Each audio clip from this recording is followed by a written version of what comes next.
Hormati, selanjutnya marilah kita saksikan bersama pertukaran cenderamata antara Universitas Andalas dengan Sekretariat DPD Republik Indonesia.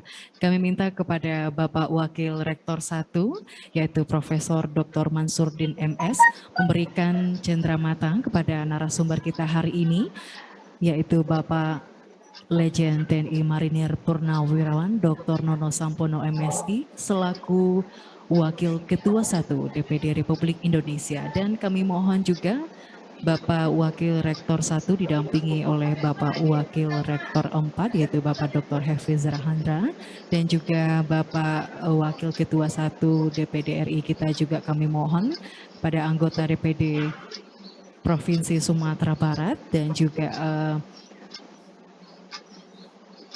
kami minta dari anggota DPD Provinsi Sumatera Barat untuk mendampingi Bapak Wakil Ketua 1 DPD Republik Indonesia.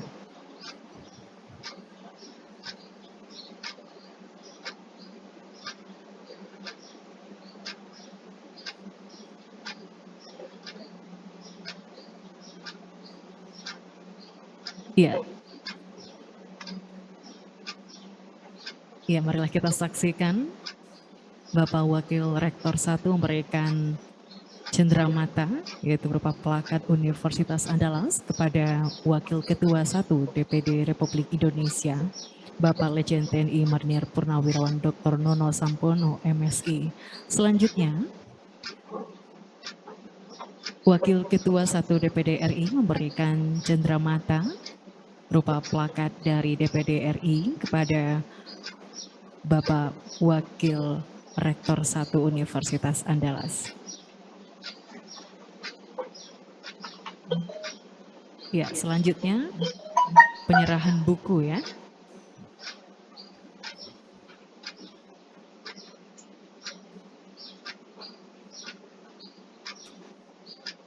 Ya, boleh foto bersama terlebih dahulu, Bapak Ibu. Udah. Ya, boleh foto bersama terlebih dahulu.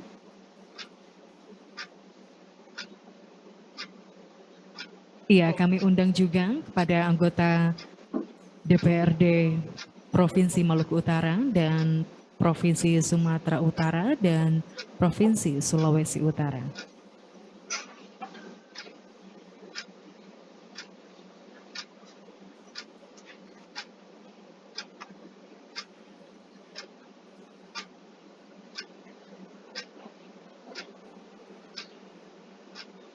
Ya, kami persilahkan kepada Bapak Wakil Ketua 1 DPD RI untuk kembali ke tempat, dan juga Bapak Wakil Rektor dan juga anggota DPD Republik Indonesia. Ya, Bapak Ibu hadirin yang kami hormati, tentunya marilah kita dengarkan dan kita simak bersama-sama. Inilah inti acara kita, yaitu kuliah umum dengan tema perubahan geopolitik di kawasan ASEAN akibat pergeseran arus logistik Cina melalui Samudra Hindia, serta pengaruhnya terhadap arus logistik Indonesia, khususnya Sumatera, oleh Wakil Ketua 1 Dewan Perwakilan Daerah Republik Indonesia, Bapak Legend TNI Marinir Purnawirawan Dr. Nono Sampono MSI. Dan Bapak Ibu hadirin beserta mahasiswa-mahasiswi Universitas Andalas, acara kuliah umum ini dimoderatori oleh Bapak Busra Dr. Busra Anseri, SHM Hum, selaku Dekan Fakultas Hukum Universitas Andalas. Kepada moderator kita, marilah kita sambut moderator yang hits kita, yaitu Dekan Fakultas Hukum Universitas Andalas, yaitu Bapak Profesor Dr. Busra Azeri, SHM Hum. Disilakan.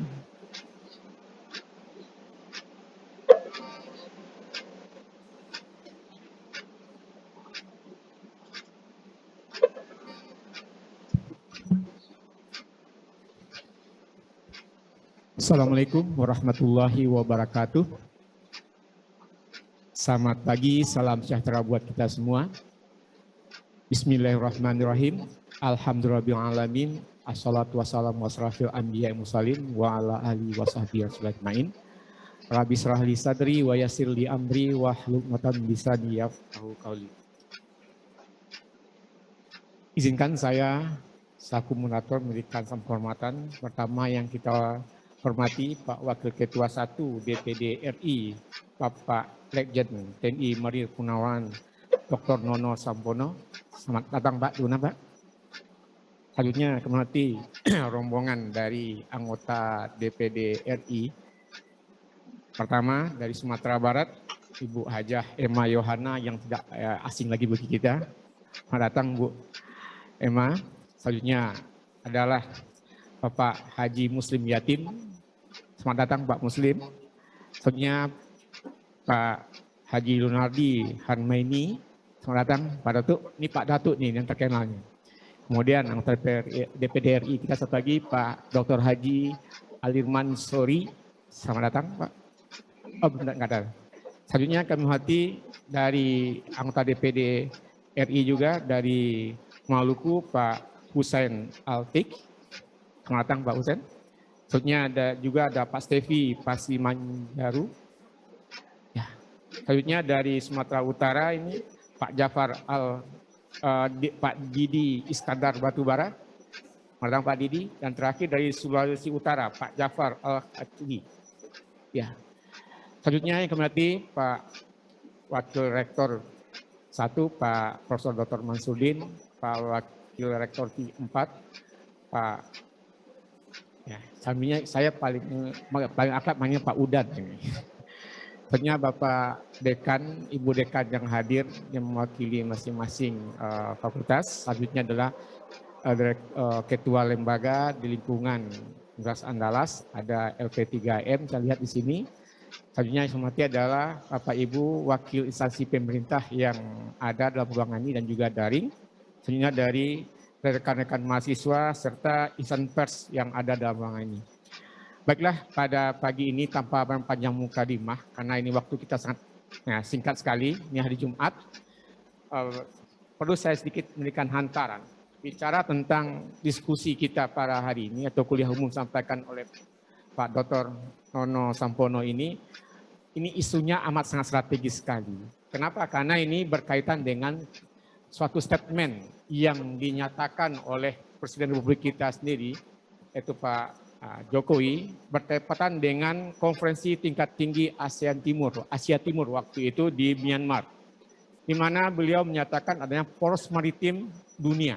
Nah, inilah cikal bakal yang akan menjadi diskusi kita, di mana dari poros maritim dunia ini ada 5 pilar, mungkin sama-sama kita ketahui. Di antaranya lah budaya maritim, ekonomi maritim, konektivitas maritim, diplomasi maritim, dan keamanan maritim. Dan pada sisi lain, kita amat menyadari posisi Indonesia di kawasan Asia ini amat sangat strategis. Dan tentu mengalami semacam tantangan, baik di lingkungan ASEAN sendiri, internasional apalagi. Semua itu tidak terlepas dari adanya pergeseran kekuatan dan perimbangan kekuatan dunia yang amat sangat mempengaruhi peta jalannya roda politik dan perekonomian. Apalagi kita sama-sama memahami kekuatan dunia yang sangat pesat perkembangannya hari inilah Cina. Cina juga mempunyai sejarah panjang dengan samudra Hindia ini. Kita kenal dengan namanya lah strategi jalur sutranya dulu. Nah, ini menggambarkan bahwa Cina itu dari dulu itulah mencoba mempengaruhi kekuatan yang ada di wilayah samudra Hindia ini sendiri. Khususnya itu berhadapan dengan Sumatera Barat, karena Sumatera Barat boleh katakan satu-satunya provinsi yang berhadapan langsung dengan Samudra Hindia. Nah, ini mempunyai suatu hal yang amat strategis sekali. Oleh karena itu pada kesempatan pagi ini melalui Pak Dr. Nono Sampono, kita berharap nanti bisa memberikan pencerahan bagi kita terkait dengan tema perubahan geopolitik kawasan ASEAN akibat pergeseran arus logistik Cina melalui Samudra Hindia serta pengaruhnya terhadap arus logistik Indonesia khususnya Sumatera. Untuk itu tanpa memperpanjang mukadimah, kami persilakan kepada Pak Dr. Nono Sampono untuk memberikan tempat. Dulu tepuk tangan dulu kepada Pak Nono.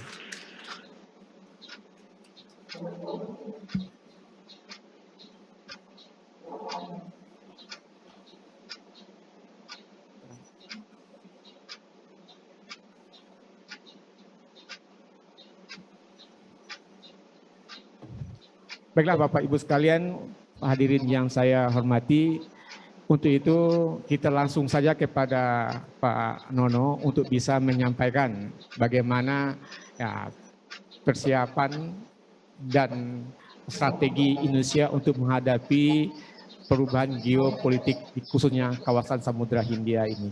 Kepada Bapak Nono kami persilakan.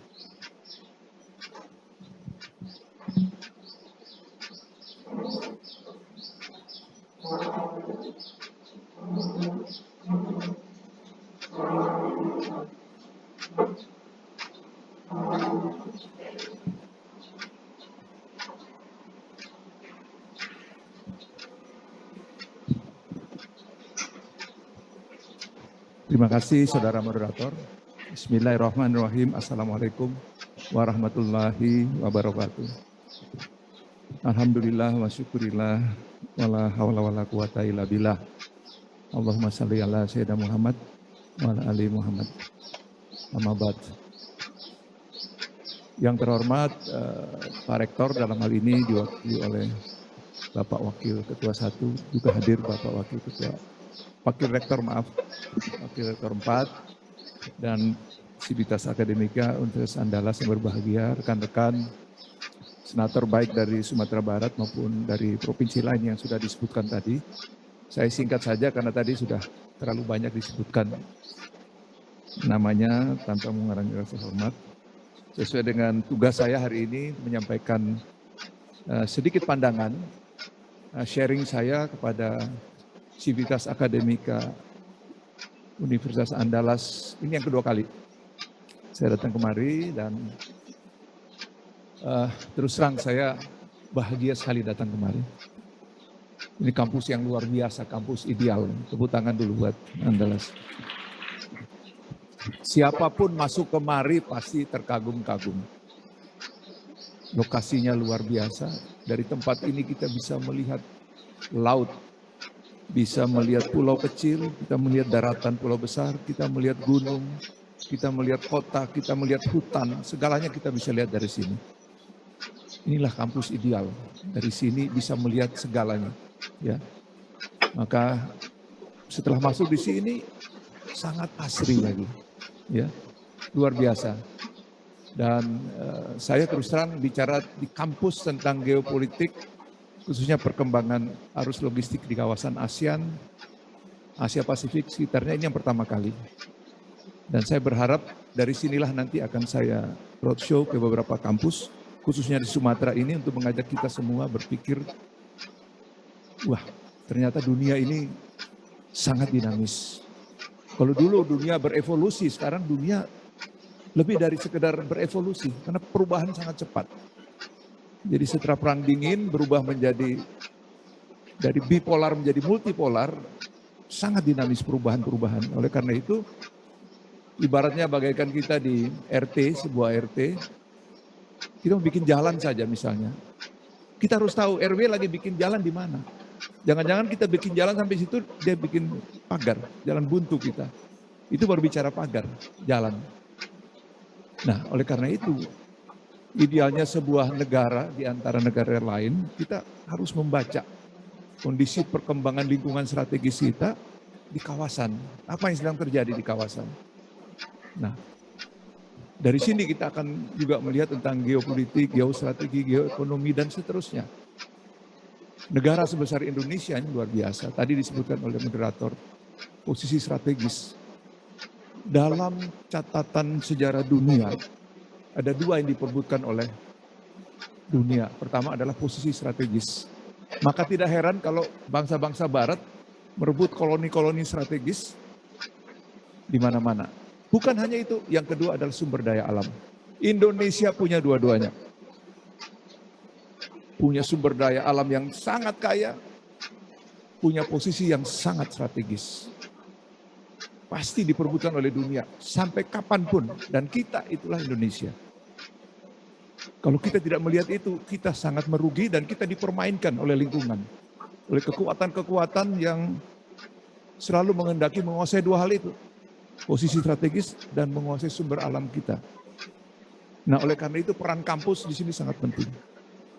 Ya kita tahu kampus punya 3 tridharma perguruan tinggi. Inilah posisi strategis kampus sehingga kalau mau negara ini maju, negara ini sukses, negara ini jaya, negara ini makmur, atau sebaliknya tergantung kampus. Sangat tergantung kampus. Yang lain itu komponen yang lain itu hanya. Tapi oleh karena itu penting sekali. Sivitas akademika dimanapun berada punya kewajiban dan tanggung jawab sejarah terhadap negara yang kita cintai ini. Saya awali dengan satu slide.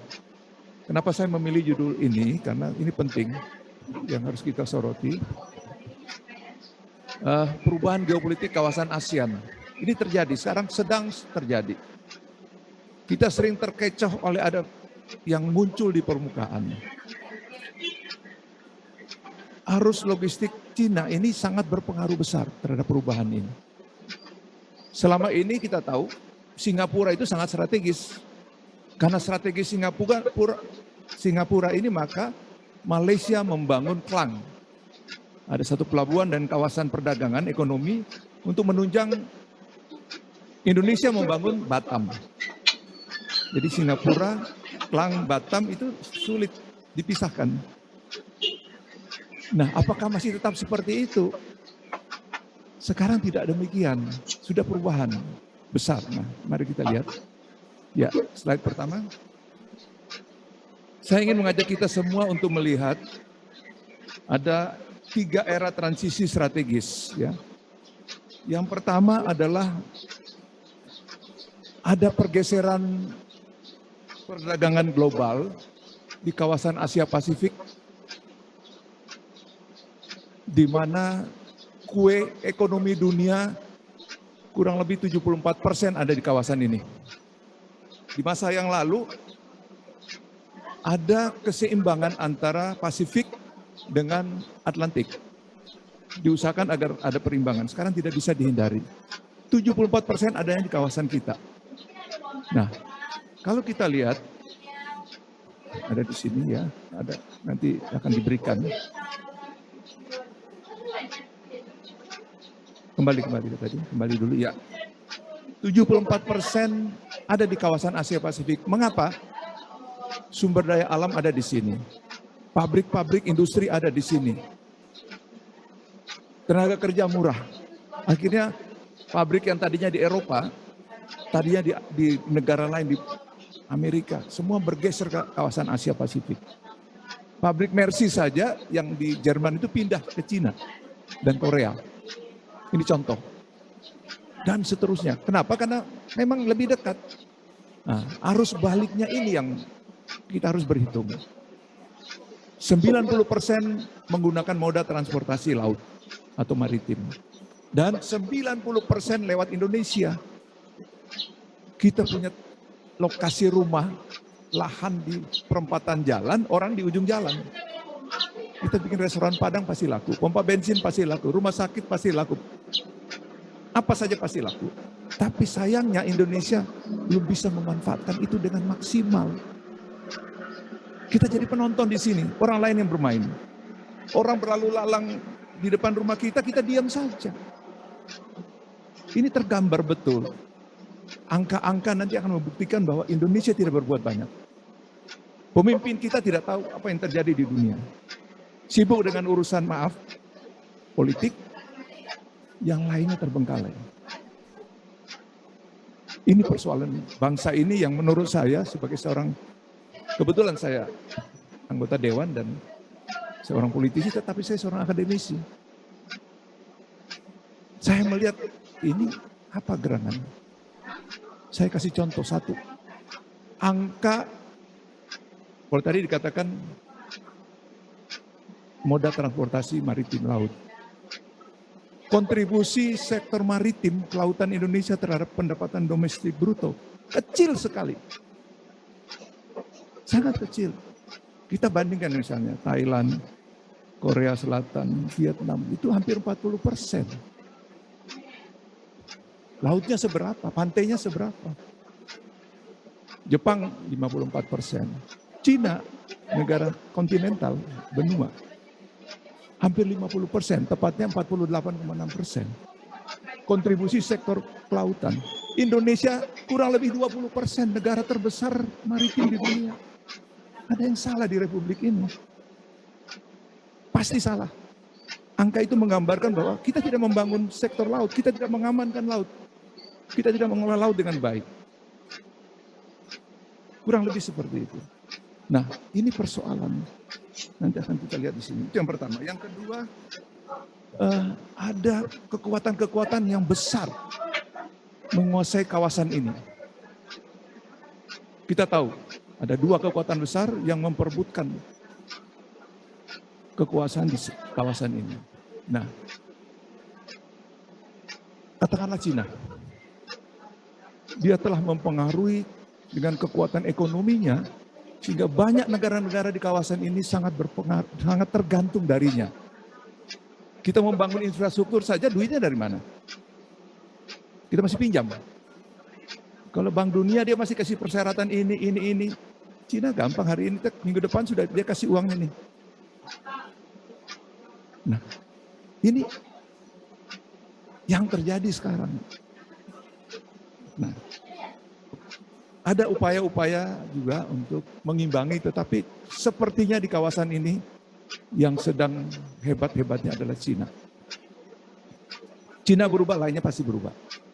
Nanti kita lihat. Lanjut. Nah, tadi disampaikan oleh saudara moderator, obor, jalur sutra. Ya, ini jalur sutra daratnya yang ke Eropa. Ini jalur maritim yang lautnya yang biru. Nah, kita ada di sini. Saya baru pulang berkunjung ke China untuk membuktikan bahwa ini benar. Setelah itu saya ke Myanmar, nanti saya akan sampaikan.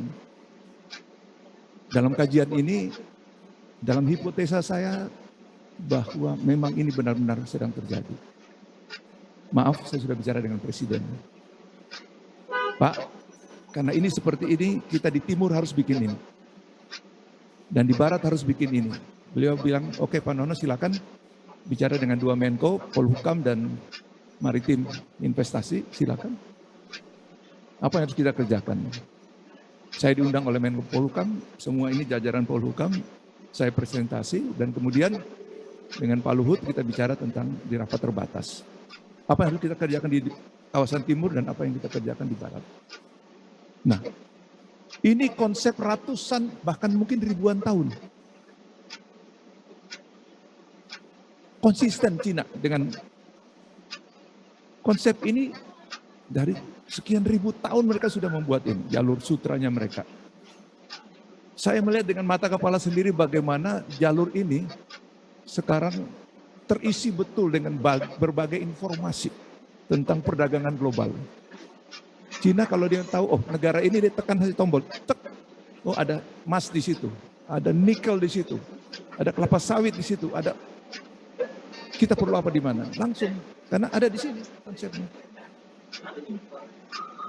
Saya dipresentasikan konsep pada waktu itu, Pak Stevi masih ingat ya?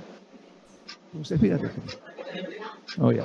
Waktu kita ke sana dipresentasikan seperti itu. Nah, inilah konsep besar.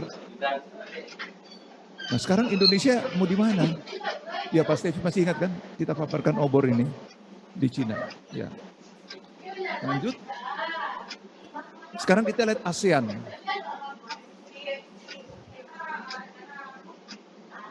Baru-baru ini ada 4 negara yang dikenal dengan Four Great Mekong Subregion. 4 negara sekitar Sungai Mekong sedang membuat jalur logistik tembus ke Lautan Hindia. Ujungnya dari utara dari Cina melalui 4 negara ini dan ujungnya melewat Myanmar, keluarnya di sini. Artinya memotong jalur yang biasanya lewat Singapura. Nah, ini masalah. Nanti kita lihat. Myanmar juga demikian. Apa yang terjadi? Di Myanmar, tepatnya di sebuah kota kecil, sekarang sudah menjadi kota besar, namanya Davao. Dibuat pelabuhan sebesar Rotterdam. pelabuhan terbesar di Eropa, di Belanda, Rotterdam. Sekarang kepala pelabuhannya itu adalah bekas wali kota Rotterdam dan sekaligus kepala pelabuhan, direktur pelabuhan di Eropa sekarang ada di situ. Karena jalur dari Asia nanti terpotong di situ ke Timur Tengah dan kemudian ke Eropa. Nah, artinya buat Indonesia apakah Batam ini masih strategis? Kan itu masalahnya. Dengan adanya perubahan ini. Berkembang Myanmar sekarang luar biasa. Di atas 6%. Walaupun nggak ada COVID ini, Myanmar. Kebetulan saya beberapa waktu yang lalu setelah dari China saya ke Myanmar. Pada saat lagi hangat-hangatnya persoalan Rohingya. Saya ingin membuktikan ada apa sih gerangan di sana. Kenapa kok tiba-tiba muncul gerakan fundamentalis atas nama sekelompok etnik dari Bangladesh dan kemudian membuat berita dunia seperti itu. Rupanya tempat ini sedang juga beradu dua kekuatan. Yang tadinya dikuasai oleh junta militer, kemudian melalui sistem demokratisasi, pemilihan umum, pemenangnya adalah Aung San Suu Kyi. Tapi kenapa dia tidak bisa memerintah? Karena terganjal sama aturan konstitusi. Tidak boleh suami, istri, anak, kandung, warga negara orang lain. Dia tidak bisa memimpin. Ya tetap saja gubernurnya junta militer, pemimpin senat maupun DPR-nya juga militer. Nah, kita lihat. Nah, inilah perubahan-perubahan yang nanti saya gambarkan lebih lanjut. Memang kita sudah mencoba dengan konsep turunan dari poros maritim adalah tol laut. Tetapi sampai sekarang kita masih subsidi, biaya mahal dan menyerap APBN kita terlalu berat. Ini persoalannya. Harus ada modifikasi. Nah, nanti saya tawarkan beberapa, saya sudah bicara dengan pemerintah khususnya presiden, kalau bisa kita cepat berubahnya. Lanjut. Nah, ini yang tadi saya katakan, jalur yang 4 negara itu, dari Cina seperti ini, melengkung. Nah, sedangkan di Myanmar sendiri, dia membuat jalur seperti ini. Yang merah ini terus ke bawah, ini jalur tol, jalan darat. Sedangkan yang ini terus ke bawah, yang satunya cabangnya, itu jalur kereta api yang mengangkut barang, logistik, dan bahan bakar minyak dan gas. Nah, satu hal yang penting adalah ibu kotanya dipindahkan. Tadinya di Yangon atau Rangon, dia pindah ke sini, namanya Napido. Tempat kongres tadi, ATT di mana Presiden Jokowi menyampaikan poros maritim, tepat sekali. Di sini dibangun kota baru. Mungkin saya berpikir, karena itu awal sekali Presiden Jokowi jadi presiden, ke luar negeri pertama di sini. Mungkin ini yang membuat kita harus pindah ibu kota. Ya, kami datang ke sana. Ini teman saya nih, Laksamana Didi ikut. Jadi Napido ini dibuat jalan tol lurus sampai ke bawah, lurus benar. Jalan atas ke utara lurus, ke bawah juga lurus. 20 mobil bisa berseliweran sana kemari. Tidak ada boulevard di tengah. Sebagai seorang bekas marinir tentu saya berpikir, ini kalau terjadi apa-apa pesawat akan mendarat di sini, pesawat terbang. Pesawat terbang siapa? Pasti Cina. Untuk mengawal jalur logistik ini.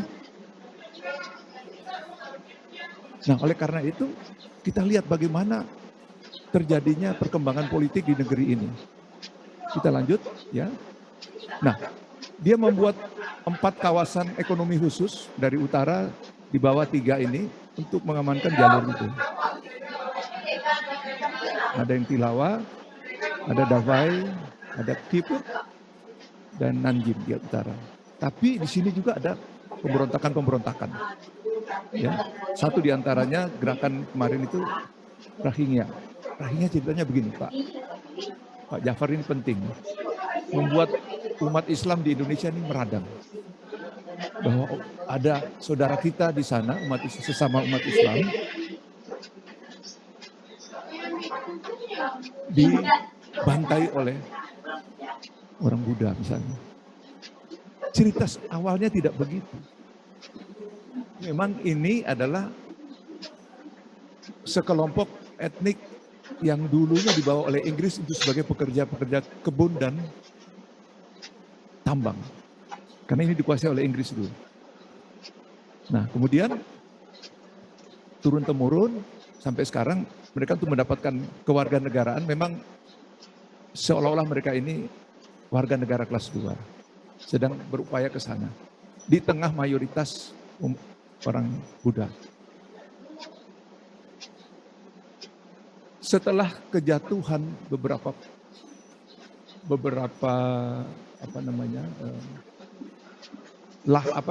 areal yang dikuasai di Suriah dan Timur Tengah, ISIS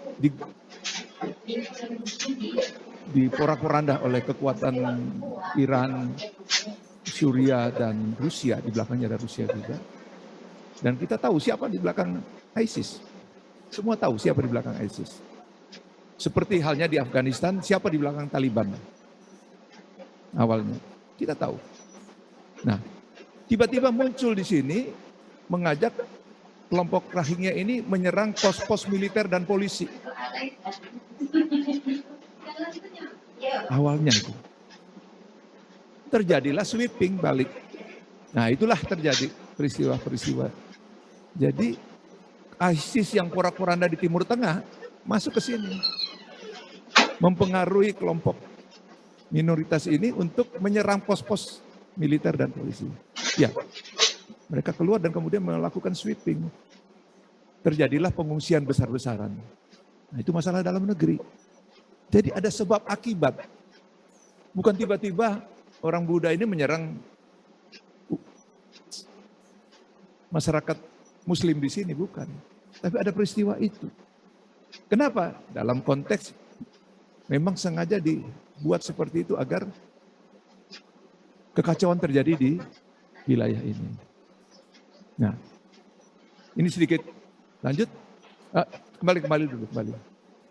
Di sini yang menarik ada satu di sini, kelompok pemberontakan tapi basisnya adalah drugs, obat-obatan. Ini luar biasa nih. Mereka punya tank, mereka punya pesawat helikopter. Lebih canggih dari tentara Myanmar.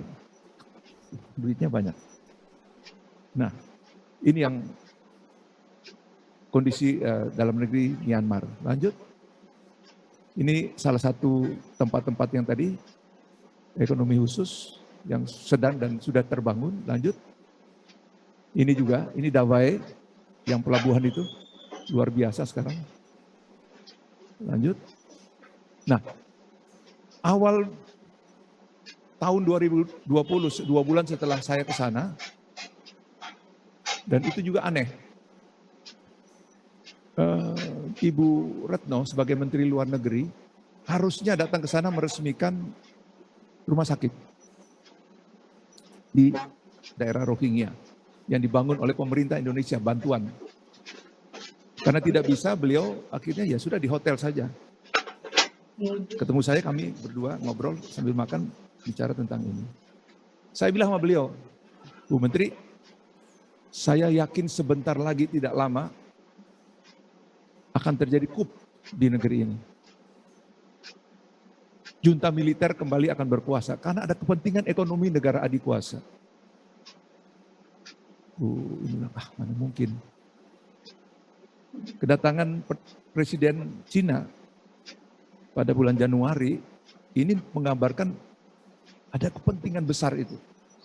Dan apa yang terjadi benar kita lihat. Lanjut. Ya, terjadi coup. Sekarang ini yang terjadi. Karena ada kepentingan tadi itu. Satu-satunya negara yang punya akses dari Cina langsung ke Samudra Hindia hanya Myanmar. Untuk kepentingan 1,4 miliar penduduk Cina, dia kerjakan. Tidak ada cara lain. Di samping 4 negara tadi dia sudah membuat jalur. Artinya dia sudah memotong. Kenapa? Ada persoalan di Laut Cina Selatan, nanti akan kita lihat. Jadi ini baru ini. Jadi kembali sekarang junta militer menguasai Myanmar. Dalam rangka mengamankan logistik tadi itu. Untuk apa? Untuk kepentingan 1,4 juta miliar penduduk Cina. Dia bodoh amat ya. Dia bunuh warga negaranya sekian ribu orang di Tiananmen demi menyelamatkan kepentingan bangsanya, khususnya 1,4 juta, 4 miliar. Dilakukan sama dia. Nah, jadi ini yang harus kita tahu. Sampai sekarang masih dikuat, masih rame-rame lah. Paling-paling dia jadi presiden. Ya. Lanjut. Nah, itu satu. Yang kedua, saya ingin menggambarkan ada perubahan. Nah, ini juga tidak terdeteksi oleh kita termasuk Indonesia, bahwa Armada Pasifik Amerika tadinya hanya Pacific Command, sekarang memperluas menjadi Indian Ocean and Pacific Region, menjadi satu. Armadanya menjadi satu sekarang.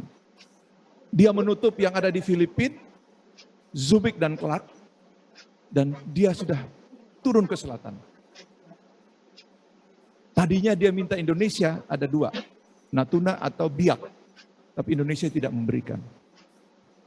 Sekarang posisinya di mana? Nanti saya kasih gambaran. Kita kaget bahwa tiba-tiba kok ada marinir di sini, Amerika.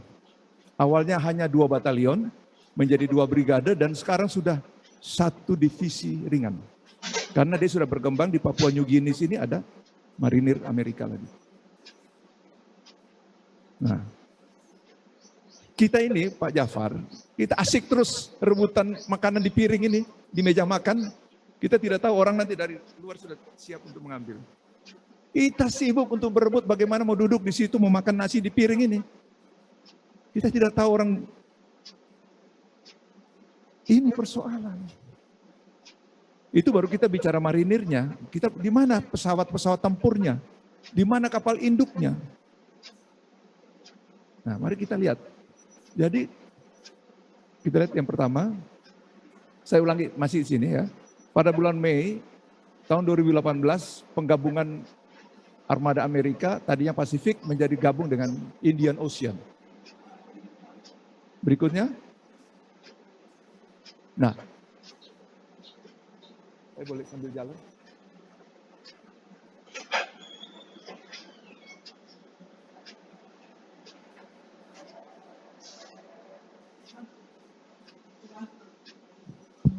Ya, ini Filipina lebih gampang ya.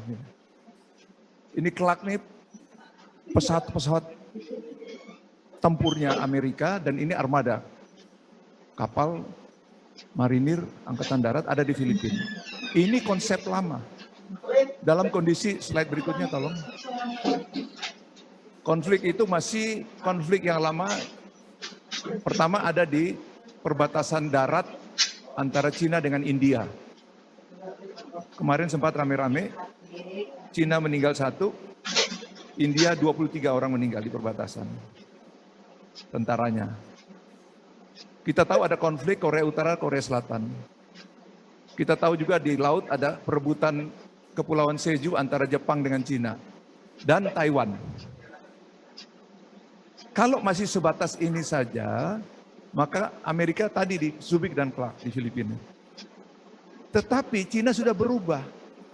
Dia sudah turun ke bawah menguasai Kepulauan Spratly di Laut Cina Selatan. Jadi posisi ini sudah tidak ideal. Satu. Yang kedua tadi itu dia sudah tembus dari Myanmar sampai ke Lautan India. Dia tidak perlu lagi lewat sini.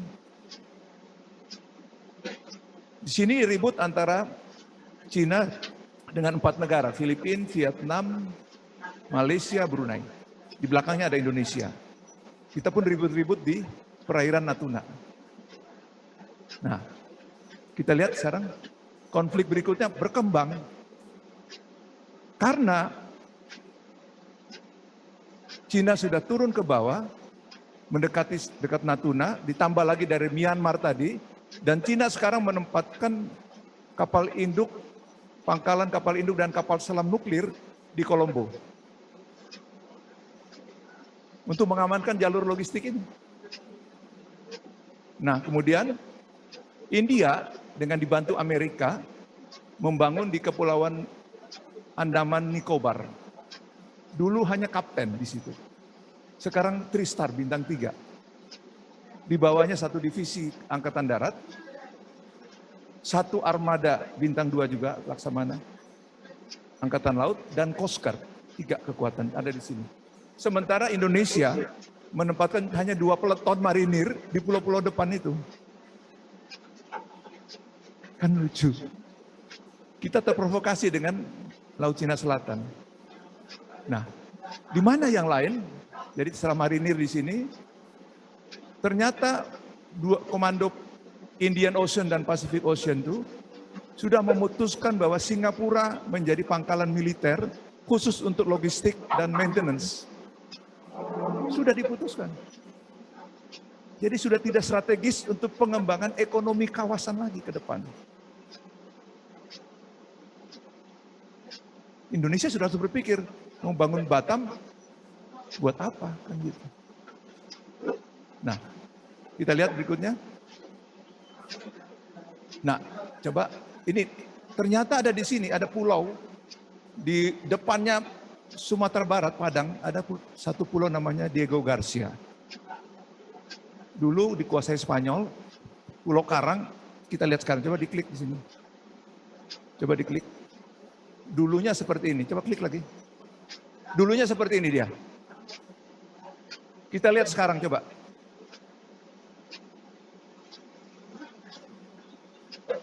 Kita lihat sekarang. Coba kembali lagi dulu, kayak apa? Nah, dulu seperti ini, direklamasi, kemudian dibangunlah di sini, seperti ini. Coba lihat. Sini berada pesawat-pesawat pembawa, pangkalannya armada tadi ada di sini.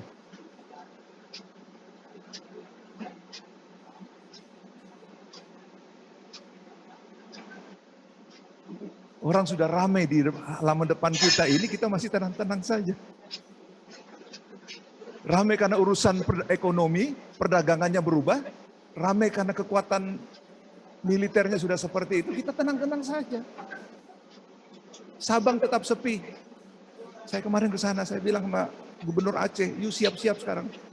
Saya turun ke bawah beritahu sama Pak Edi, Gubernur Sumatera Utara, kalian siap sekarang Sumatera. Ada perubahan besar. Nah, kita tenang-tenang saja. Gimana, Prof? Nah, saya ingin Universitas Andalas melihat persoalan ini. Nanti bagaimana kepentingan Sumatera, bagaimana kepentingan Sumatera Barat melihat perubahan ini. Coba kembali ke peta tadi. Peta ya, oke. Saya ingin katakan, mengapa pesawat terbang dari Kuala Lumpur pada sekian tahun yang lalu, harusnya dia terbang ke Beijing, dia jatuh di sini. Pertanyaannya kan, Malaysian Airlines itu canggih peralatannya, radarnya. Kenapa dia jatuh di sini? Kenapa juga pesawat Malaysian Airlines jatuh di Ukraina dari London? Pasti ada kaitannya, jatuhnya 2 pesawat ini. Kita tinggal lihat manifest penumpangnya siapa di dalamnya. Artinya gerakannya kan mau ke China. Di dalamnya ada siapa? Nah, yang di sini tercatat ada 13 ahli nuklir yang tadinya dari Uni Soviet turun ke Iran, mau bergeser ke Cina. Itu masalahnya. Ini Wakil Perdana Menteri Malaysia sudah mengatakan sistem radarnya dikacaukan dan kemudian pesawat yang harus ke sana berbalik ke sini, jatuh di sini. Dan siapa yang menyelesaikannya? Kan itu. Kenapa? Ya itu. Siapa yang mau ngasih sini? Kan gitu ya. Nah, itulah kondisi lingkungan strategis kita. Perdagangan masih 15 menit lagi ya. Masih tinggal sedikit. Oke. Jadi inilah tadi cara ekonomi, logistik maupun nah, lanjut. Nah, apa yang harus kita kerjakan? Lanjut. Nah, konflik Laut Cina Selatan juga paling mungkin akan terjadi. Tetapi saya sudah ingatkan kepada pemerintah melalui Presiden, Pak, kita jangan terkecoh di sini. Masih ada lain yang lebih penting dari yang di sini. Sini tidak mungkin dia akan masuk. Cina tidak mungkin memaksa kehendak terlalu berlebihan karena berhadapan dengan 4 negara. Ada di belakang, ada Indonesia, ada Amerika lagi. Pasti akan dia berpikir ke sana. Oleh karena itu dia mencari alternatif lain. Myanmar, cukup dia kuasai 1 negara, selesai. Begitu. Dia tempatkan kekuatan-kekuatan militernya. Nah, diimbangi sama tadi itu dari Amerika dengan CS-nya. Katakanlah begitu. Lanjut. Nah, tadi setelah semua ini skema ini menggambarkan yang tadi, ya, maka apa yang disampaikan oleh Pak Jokowi melalui visi dan misinya, ada 3 kali saya ingat beliau dan 1 terakhir di Myanmar, Naypyidaw, bahwa Indonesia harus menjadi poros maritim dunia. Sayangnya 5 tahun yang lalu menggebu-gebu, tapi 5 tahun terakhir ini saya lihat kok, ya makin kendor. Ya, angka yang 22% itu aja belum tercapai. Pak Rohmin Dahuri, profesor, membuat kajian, ini belum nembus itu. Artinya kekuatan maritim kita dari sektor ekonomi belum bergerak. Belum bergerak. Tapi oke lah ini, kita harus bangun Indonesia sebagai poros maritim. Lanjut. Nah ini Pak Jokowi terjawab sudah, ya terjawab tadi itu. Saya anggap sudah terjawab dengan poros maritim, oke, lanjut. Nah, pertanyaan besar, apakah ada negara di dunia, negara-negara besar di dunia yang tidak memiliki kekuatan maritim? Rasanya tidak ada. Ayo, siapa yang berani menyebutkan? Cina, negara daratan, kontinental, kekuatan maritimnya tadi itu hampir 50% kekuatan ekonominya dari pendapatan domestik bruto. Bayangkan, kita negara Indonesia terbesar di dunia hanya 22%, tidak sampai. Ada yang salah di Republik ini. Ya ibaratnya kita diciptakan bagaikan seekor buaya, harusnya cari makan di darat dan di air. Tapi cara hidupnya sang buaya ini seperti komodo, hanya di darat saja. Enggan mau ke laut. Kita harus tiru, maaf ya, ada suku bangsa kita yang boleh dibilang hebat di sini. Orang Bugis. Siapa yang mencari ikan di laut? Pasti ada orang Bugis. Siapa yang bikin perahunya? Pasti ada orang Bugis. Siapa yang dagang di pasar? Pasti orang Bugis. Siapa yang bikin restoran ikan bakar? Siapa? Kita tiru orang Bugis. Kalau mau maju Indonesia. Kita berhenti aja. Punya restoran sudah cukup. Padahal harusnya dari hulu sampai ke hilir. Untuk mengelola alam yang menjadi kodrat kita. Semua ingin dipakai jas, pakai dasi. Nah, padahal disitulah hasilnya. Nah, lanjut. Ini idealnya konsep pembangunannya yang dilakukan oleh Indonesia, pemerintah Indonesia adalah bagaimana pembangunan kawasan jalan, konektivitas logistik juga berjalan. Nah, lanjut. Ini ada tol, jalur tol laut. Tadinya sepotong di sini. Maaf, sini sepotong di Sorong. Tapi yang ujung ke sana, ujung ke sini, dan simpul di sini saya koreksi. Saya tawarkan pada pemerintah, yang di timur harus ditambah sampai kawasan Pasifik. Di sini bikin Singapura kecil di kawasan timur. Kalau tidak ada persoalan, dan di Sabang harus dibangun. Arus logistik yang dari selama ini, sekarang ini, dari utara ke selatan, ke Jawa baru ekspor, sekarang menjadi terbalik. Harusnya harus dari Lampung harus naik ke atas dan kemudian keluar. Nah ini. Inilah kira-kira saya kembalikan pada moderator. Kita masih punya beberapa menit untuk, karena kita 12.22 menit, katakan 12.15 kita masih punya waktu. Saya kembalikan nanti mungkin ada 1-2 tanggapan pertanyaan. Saya masih ada kira-kira 2 slide di ujung ini. Terima kasih. Terima kasih sekali Pak Dr. Nono Sampono. Dari apa yang disampaikan tadi, ini amat sangat inspiratif buat kita semua. Selama ini kita masih hanya mengetahui hal sifatnya permukaan saja. Tapi di balik apa yang terjadi kita nggak tahu. Luar biasa sekali Pak Nono ini informasinya, dan tentu ini amat berharga sekali buat kita semua.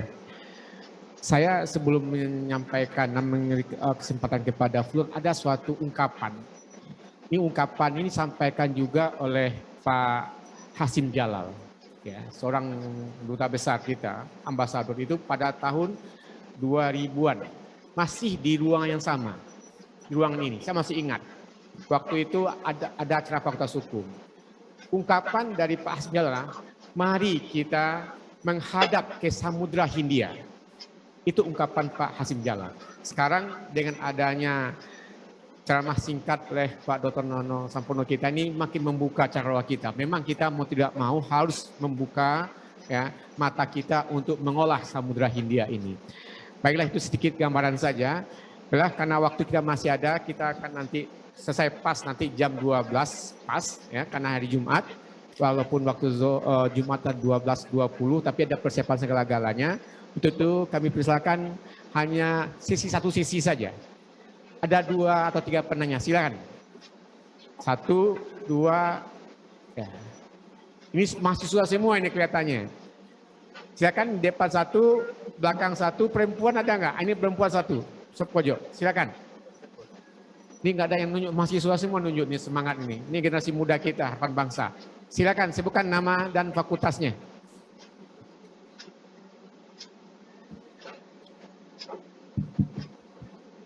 Terima kasih Prof. Busra. Perkenalkan, nama saya Irsal Suardi dari FISIP Unan. Terima kasih Pak Litjen Nono Sampono telah membawa kekhawatiran di Sumatera Barat ini, khususnya yang baru beliau sampaikan sebentar ini soal Pulau Jago tadi. Kemudian yang ingin kami tanyakan, tentu kami sebagai orang Sumatera Barat, jika ada suatu intimidasi juga atau ancaman, itu kan kami juga bergantung kepada pemerintah sebagai masyarakat. Setidaknya kami sebagai mahasiswa atau masyarakat yang tidak berada dalam struktur, apa semestinya yang harus kami perbuat agar ancaman-ancaman tadi baik dari luar maupun dari dalam itu dapat dibenahi. Itu pertama. Yang kedua, baik itu soal ancaman dari Pulau Jago tadi atau ancaman dari dalam internal sendiri. Kalau kita lihat dari APBN kita saat sekarang ini, hutang kita terakhir saya baca sudah mencapai 4.000 triliun. Dan itu tak terlepas dari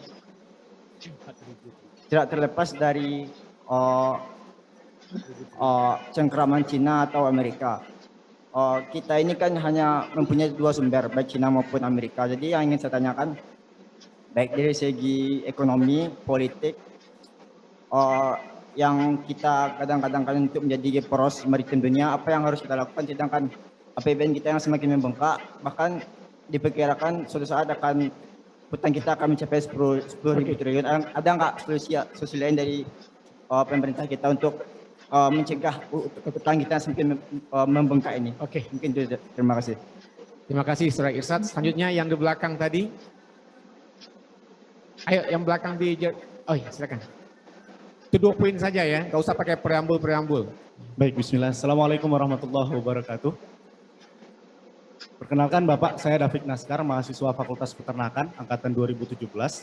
Menarik sekali yang Bapak sampaikan tadi dan mungkin saya ingin menyampaikan David. pertanyaan ya Pak ya, terkait yang Bapak sampaikan tadi, karena seperti yang Bapak jabarkan bisa dikatakan ya memang cengkraman Cina terhadap negeri kita ini sudah begitu kuat gitu ya, baik dari berbagai sektor, baik ekonomi, perdagangan dan lain sebagainya, hampir semuanya sudah dicengkram. Nah, sampai hari ini saya rasa tempat peminjaman ya, ataupun yang menjadi sumber dana dari Indonesia tetap masih Cina gitu, dan dari yang Bapak sampaikan tadi, yang harus kita bangun di awal itu apa sih Pak? Apakah ekonomi maritimnya atau pertahanan kita di sisi maritim?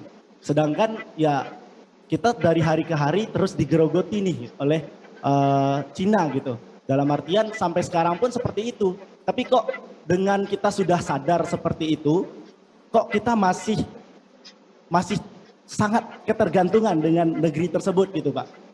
Saya heran gitu kan, kita membongkar di sini bagaimana negeri tersebut mencoba mencengkram kita.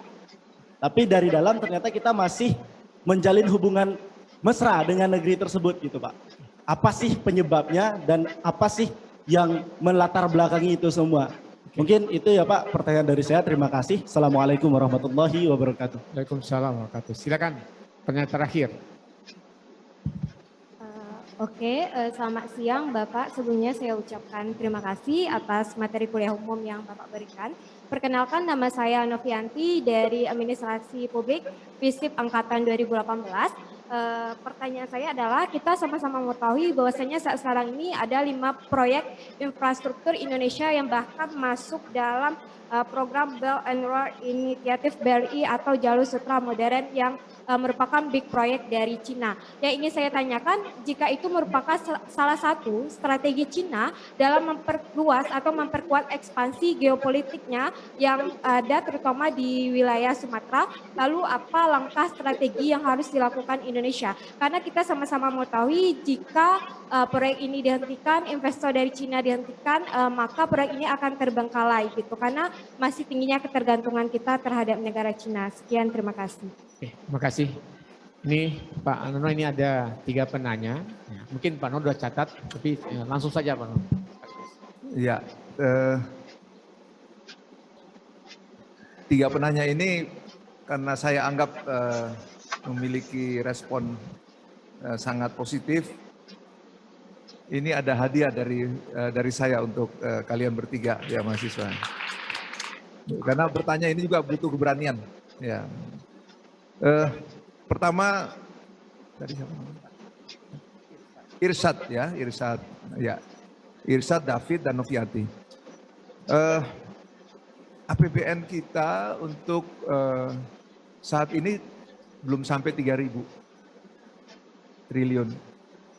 2.800. Memang kita tersentak kemarin Pak Prabowo Menhan mengajukan bukan 4.000 tapi 1.700. Saya ditanya oleh Kompas TV, Bu Koni juga telepon saya, Rahudini, Pak Nono gimana itu? Nah, saya jawab gini, itu kebutuhan ideal. Betapapun yang nanti diberikan oleh negara pasti akan dimaksimalkan. Yang penting kita kontrol agar tidak terjadi korupsi, kan itu. Selama ini saya kasih gambaran, sebanyak orde baru kita bermain di angka untuk kebutuhan alutsista, pertahanan, segala macam itu di angka di bawah 1%. Teori mengatakan bahwa untuk maintenance kekuatan militer atau pertahanan sebuah negara itu bermain antara 3,5 sampai 4%. Kita bandingkan Singapura di atas 5% sampai 6%. Cina mengakunya 8%, ternyata dia sekitar 12%. Artinya dia serius membangun kekuatan militernya. Indonesia sesuai konstitusi kita sudah mematok anggaran pendidikan 20%. Tidak boleh keluar dari itu. Dan lainnya terbagi-bagi. Nah, berdasarkan hakikat ancaman yang ada memang kita memiliki konsep pertahanan. Lebih bersifat defensif, aktif. Mempertahankan diri dan kita akan mengelola kekuatan yang ada potensi kita, walaupun itu untuk kepentingan dalam keadaan damai, sipil, tapi bisa dikelola nanti untuk kepentingan. Nah, itu namanya konsep bela negara. Nah, jadi pertahanan keamanan rakyat semesta, judulnya begitu. Jadi semua potensi kalau keadaan darurat diberdayakan. Seperti dulu waktu kita menghadapi penjajah. Tetapi di dunia modern ini, dengan alutsista yang luar biasa, iptek yang maju, kita tidak bisa semata dengan bambu runcing, tidak bisa. Kita butuh angkatan laut yang kuat, yang menjaga perimeter halaman kita. Kita butuh angkatan udara yang menjadi ruang. Kita tidak bisa menunggu orang asing datang duduk di pulau, itu baru masuk. Tidak bisa. Laut teritorial kita sekian mil itu harus kita jaga. Itu halaman kita. Dengan apa? Dengan kekuatan. Nah, antara kepentingan kesejahteraan atau prosperity dengan kepentingan keamanan, security itu ibaratnya uang. Kalau hanya satu lembar halaman, itu tidak laku uang itu. Saya ambil contoh ini uang ya. Kita cetak uang ini dan kemudian satu lembar depan, uang ini tetap tidak laku. Kita balik lagi satu ini, tidak laku juga. Tapi kalau dua-duanya dia menjadi laku. Itulah mengelola sebuah kepentingan negara antara prosperity, kesejahteraan dan keamanan harus saling bermakna. Aman saja tidak sejahtera salah, sejahtera saja tidak aman juga salah. Dua-duanya. Oleh karena itu anggaran kita harus kita perhitungkan sedemikian rupa sehingga dua kepentingan ini terjangkau. Nah, gambaran tadi yang saya kasih contoh ya, ini Pak Didi ini Laksamana, dulu komandan kapal 402 Nanggala. Coba Pak Didi berdiri dulu biar orang kenal ya. Di Setiadi ya. Ini staf khusus pimpinan Dewan. Kapal selam tahun 60-an waktu kita memperebutkan Irian Barat atau Papua itu punya 12. Itu tahun 60-an. Hari ini kita hanya punya 5 dan 1 tenggelam. Maju enggak itu? Layak atau tidak? Kan itu. Aneh kan? Kenapa itu terjadi? Ya itu. Nah, saya katakan pada media bahwa kita harus berpikir ke sana. Kita punya rumah sebagus apapun, kalau pagar itu tidak bagus, nggak ada artinya ini yang kita punya ini. Belum lagi kedaulatan dan martabat kita pertahankan. Di situ, ya, walaupun tidak dalam keadaan perang. Jadi harus ada itu yang pertama. Dan APBN rasanya agak sulit. Kita bisa juga kita pinjam. Tapi makin beban, makin berat. Oleh karena itu kita mengelola sesuatu yang belum kita kelola.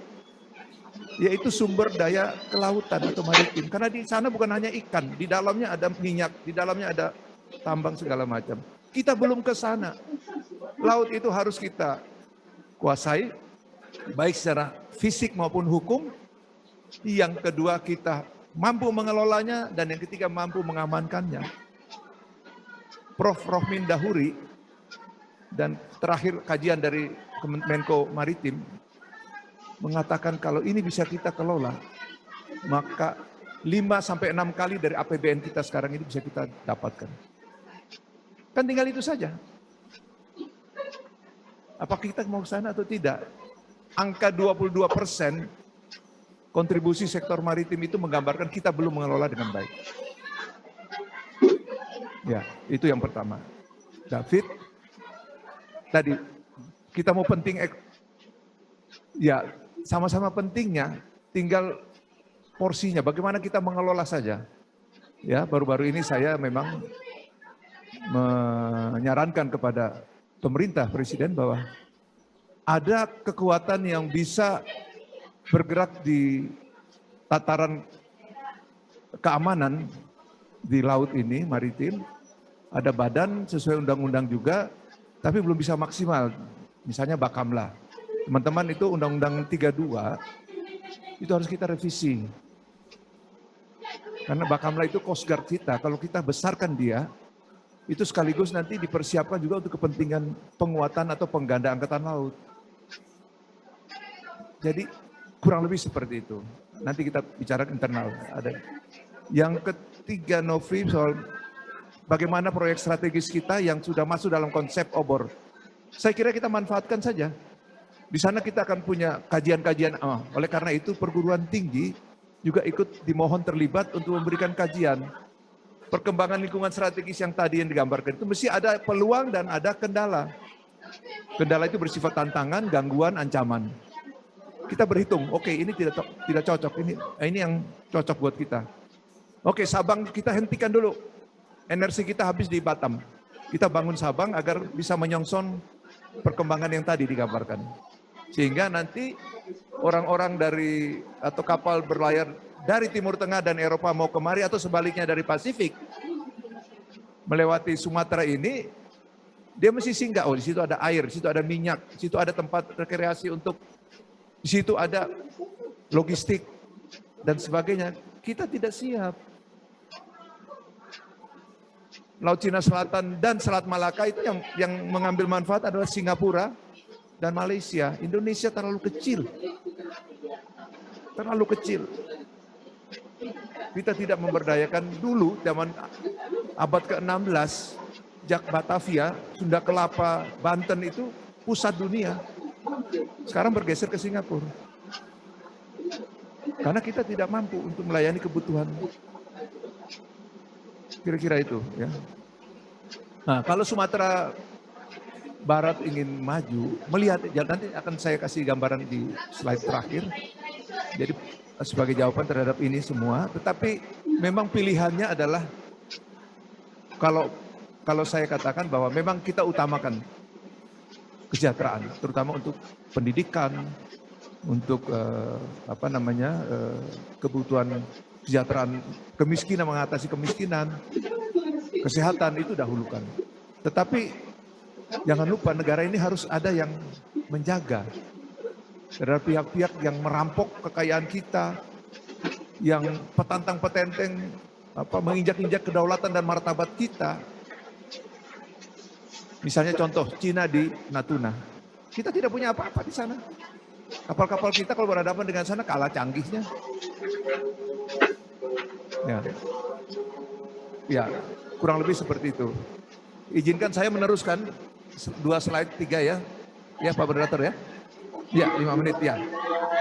Biar nanti ini. Nah, apa yang harus kita lakukan dalam konteks ASEAN? Yang pertama, kita sebagai barometer ASEAN, negara kita ini harus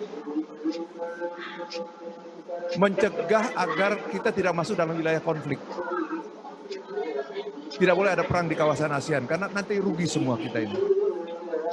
Kita bayangkan Timur Tengah, Suriah, pertama Afghanistan dulu, dia merembet ke Irak, merembet lagi sampai ke Libya, Mesir, sekarang Suriah. Kalau perang terjadi di dalam kawasan itu satu negara, pasti dia merembet. Maka kita berusaha agar tidak terjadi itu. Nah, kemudian kita juga harus membuat pelayanan keamanan perairan kita itu digunakan secara damai. Nah, yang ketiga ada diplomasi. Diplomasi saja tidak cukup, harus bangun kekuatan. Satu, ekonomi, untuk menyongsong perkembangan ekonomi global tadi itu, dan regional, dan satunya pertahanan. Tidak ada cara lain. Ekonomi dibangun, keamanannya juga harus memadai. Pasar kalau nggak ada satpam, kan kacau kan pasti. Harus ada satpamnya. Nah, yang terakhir juga kita harus menjaga jangan sampai terjadi dua spot tadi itu, baik di Laut Cina Selatan maupun di Lautan Hindia ini terjadi. Sun Tzu mengatakan, kalau mau damai, siap-siap untuk perang. Kita harus punya kekuatan, kita hanya datang dengan uang banyak tidak cukup.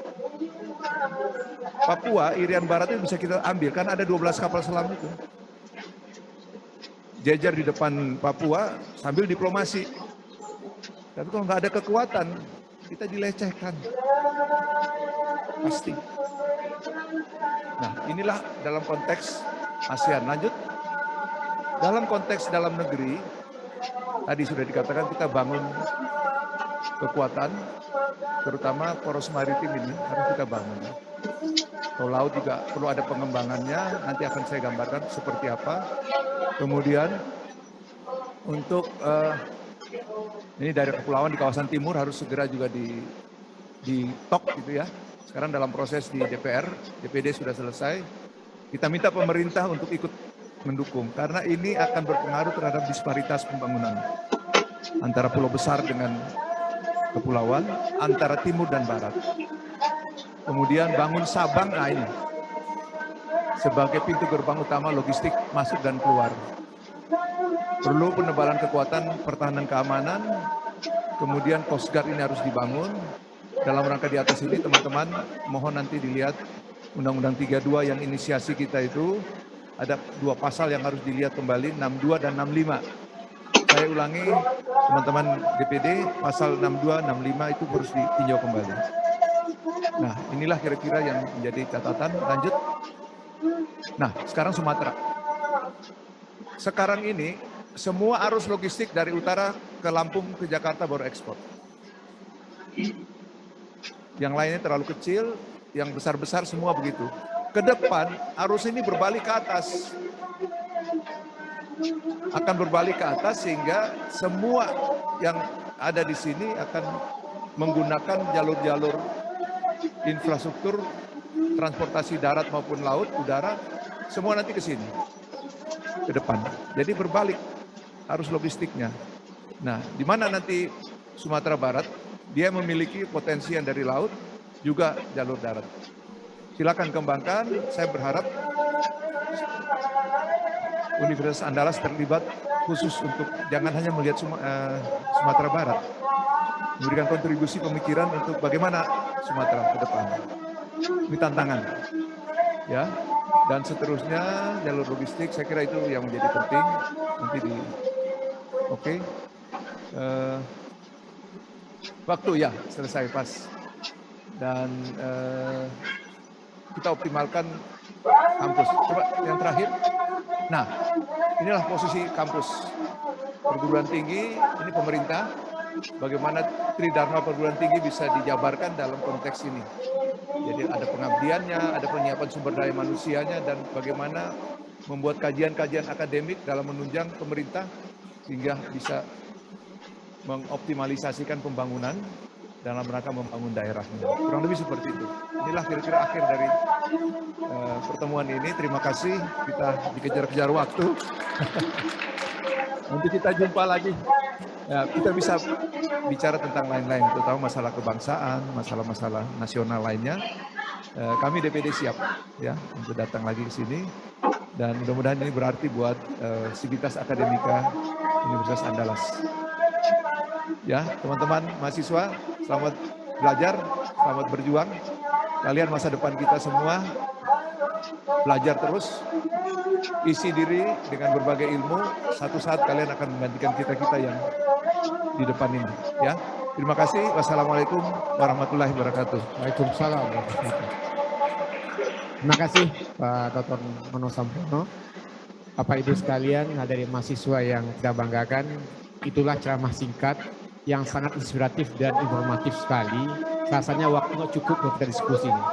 Mau tidak mau ini kita mohon ini melalui Pak WR1 ini mungkin kita undang lagi DPD RI untuk bicara hal-hal yang strategis dalam pembangunan ekonomi dan keamanan khususnya wilayah Sumatera. Saya nggak usah nyimpulkan lagi karena apa yang sampaikan sangat jelas dan terang sekali. Sekali lagi melihat kita bukan ya, hapus kepada narasumber kita. Dan 3 orang penanya mohon ke depan untuk menerima semacam cenderamata dari narasumber kita. 3 penanya. Ya. Baiklah, saya Semanator, mohon maaf. Wabillahi taufiq hidayah. Assalamualaikum warahmatullahi wabarakatuh.